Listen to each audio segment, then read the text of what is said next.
আজকে আরেকটি নতুন ভিডিও নিয়ে আমি হাজির হয়ে গেছি। দেখো, আজকে কিন্তু আমি রান্নার ভিডিও নিয়ে আসিনি। আজকে একটা নতুন আর্ট অ্যান্ড ক্রাফটের ভিডিও নিয়ে চলে এলাম। কি, আজকে তো জন্মাষ্টমী, তাই গোপালের বাঁশি।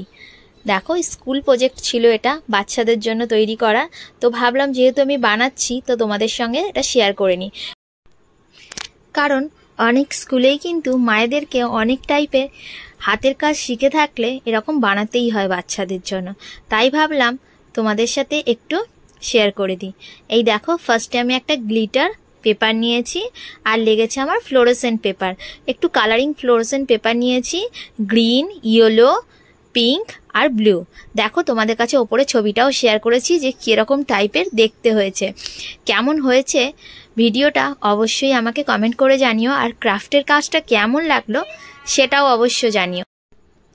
তারপর দেখো, এই রকম একটু পানের মতো একটু মোটা পিচবোর্ড মানে মাউন্ট বোর্ড ছিল, সেই মাউন্ট বোর্ডে একটু ত্রিভুজের টাইপের শেপ করে নিয়েছি। যেহেতু অনেকগুলো বানাতে হবে সেই কারণে এই ত্রিকোণ টাইপের শেপটা বসিয়ে তার ওপর ফ্লোরোসেন্ট পেপারের ওপর পেন্সিল দিয়ে ড্র করে নিলাম। তারপর দেখো একে একে এই রকম শেপগুলো একটু কেটে নেব পানের মতো, কারণ আমাকে গ্রিন, পিঙ্ক, ইয়েলো সব শেপেরই কাটতে হবে। সেই কারণে দেখো একটু ছোট বড় মাপের করেছিলাম, দিয়ে এইভাবে বসিয়ে কেটে নিয়েছি। কত সুন্দর লাগছে না? দেখো, কালারগুলোও কিন্তু খুব সুন্দর ম্যাচিং করেই করা হয়েছে। যেহেতু আমাদের গোপালের জন্য বাঁশি বানাচ্ছি তো দেখতে তো সুন্দর লাগতেই হবে, তাই তো? এইভাবে দেখো তিনটেকে জুড়বো, আর জুড়ে আঠা দিয়ে একটু পেস্ট করে ওপরটা আটকে দেবো। যে গ্লিটার পেপারটা নেওয়া হয়েছে সেই গ্লিটার পেপারের ওপর আঠা দিয়ে আটকে দিতে হবে।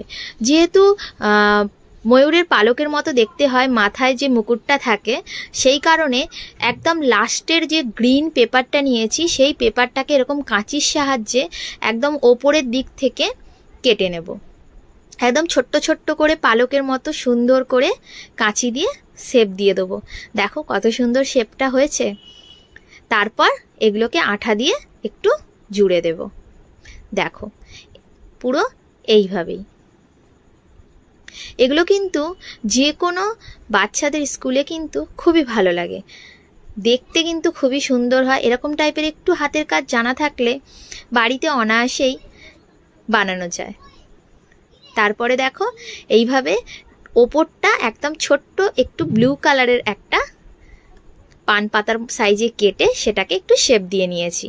কতটা সুন্দর লাগছে, তাই তো?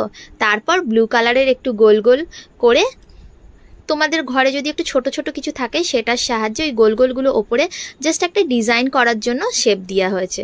তারপর দেখো ওপর দিকে বাঁশির মধ্যে যে দড়িটা ঝোলে সেটাকেও একটু সুন্দর করে এই গ্লিটার পেপার দিয়ে দুটো ছোট ছোট কাটা হয়েছে, আর কাটা হয়ে এটাকে ঘুরিয়ে নিয়ে পেছন দিক করে আঠা দিয়ে লাগানো হয়ে গেছে। তারপরে দেখো আবার নিচের দিকে দুটো পিঙ্ক কালারের একদম গোল গোল শেপ করে কেটে নেব। আর সেই গোল গোল শেপটাই ওই যে বাঁশিটা ঝুলছে যে দড়িটা, তার মধ্যে কিন্তু আটকে দেবো। ওপরে কিন্তু আমি ছবিটা সেই কারণেই মেনশন করেছি যাতে তোমাদের দেখতে সুবিধে হয়। বাঁশিটা কেমন হয়েছে আজকের এই শুভ জন্মাষ্টমীতে, এটাই ছিল আমার আর্ট অ্যান্ড ক্রাফট। আমার কিন্তু এরকম ছোটোখাটো কাজ করতে আমার খুবই ভালো লাগে। যে কোনো জিনিসের ডেকোরেশন বলো, এই টাইপের জিনিস করতে কিন্তু আমার খুব ইচ্ছে হয়। সেই কারণেই আর মনোযোগ সহকারে এই জিনিসগুলোও আমি বানিয়ে থাকি। কেমন হয়েছে অবশ্যই জানিও। আজকের ভিডিওটা এইটুকুই। কৃষ্ণর বাঁশি।